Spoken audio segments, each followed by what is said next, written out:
Weather Service in Georgia has issued a flash flood warning for Fulton County in north-central Georgia until 4:30 p.m. Eastern Daylight Time. At 3:30 p.m. Eastern Daylight Time, Doppler radar indicated heavy rain. Flash flooding is ongoing across the warned area. Between 2 up to 4 inches of rain have fallen. Additional rainfall of up to 5 inches are possible in the warned area. Flash flooding is ongoing or expected to begin shortly. Hazard: flash flooding caused by heavy rain. Source: law enforcement. Impact: flash flooding of low water crossings, small creeks and streams, urban areas, highways, streets and underpasses.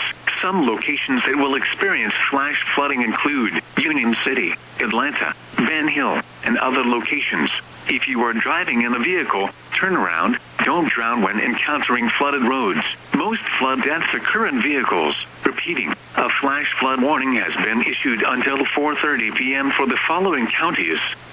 In Georgia, Fulton County,